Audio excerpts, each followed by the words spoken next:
చిత్తూరు జిల్లాలో దారుణం వెలుగు చూసింది. కన్న తల్లి, ఆమె ప్రియుడు కలిసి 7 ఏళ్ల పసివాడిపై అత్యంత కిరాతకంగా దాడి చేశారు.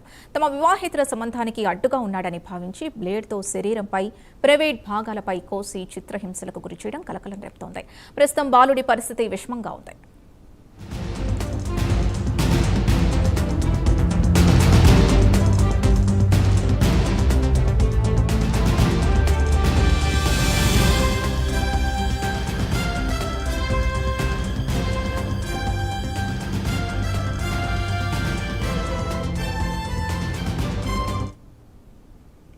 చిత్తూరు జిల్లా వీకోట మండలం ఈశ్వర్ నగర్కి చెందిన ఇంద్రజకు భర్త మరణించాడు. ఆ తర్వాత ఆమెకు ఎర్రచేను గ్రామానికి చెందిన రాజు అనే వ్యక్తితో వివాహేతర సంబంధం ఏర్పడింది.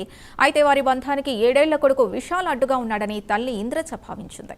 దాంతో ఆ పసివాడిపై ఏమాత్రం కనికరం లేకుండా ప్రియుడు రాజుతో కలిసి దారుణానికి ఒడిగట్టింది. బాలుడి శరీరంపై, సున్నితమైన ప్రైవేట్ భాగాలపై బ్లేడుతో కోసి తీవ్రంగా గాయపరిచింది. విచక్షణారహితంగా కొట్టి చిత్రహింసలకు గురిచేసింది. స్థానికులు ఈ దారుణాన్ని గమనించి వెంటనే పోలీసులకు సమాచారం అందించారు. పోలీసులు హుటాహుటిన సంఘటనా స్థలానికి చేరుకుని తీవ్ర గాయాలతో ఉన్న బాలుడిని కాపాడి చికిత్స నిమిత్తం ఆసుపత్రికి తరలించారు. పోలీసులు ఈ ఘటనపై కేసు నమోదు చేసి దర్యాప్తు ప్రారంభించారు. మరింత సమాచారం మా కరెస్పాండెంట్ రవివర్మ అందిస్తారు. రవివర్మ. చిత్తూరు జిల్లాలో దారుణమైన ఘటన అయితే చోటు చేసుకుంది. ముఖ్యంగా ప్రియుడితో కలిసి కొడుకుని మట్టు పెట్టాలని చెప్పి వేసినటువంటి పథకం బెచ్చికొట్టినట్టుగా తెలుస్తుంది. ముఖ్యంగా ప్రియురాలు అంటే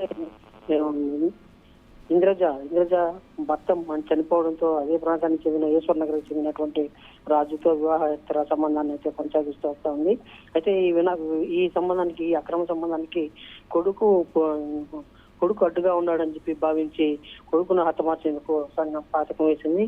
అయితే చిన్న 7 ఏళ్ల బాలుడు సున్నిత ప్రాంతాల్లో బ్లేడుతో కోయడంతోనే అతను బాధకు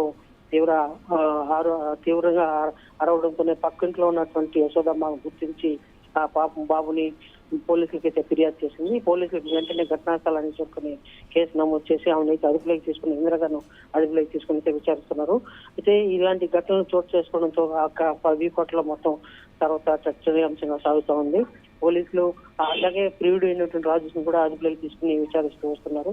కేసు నమోదు చేసి దర్యాప్తు వేగవంతం చేస్తున్నారు. Right, thank you Ravi Varma.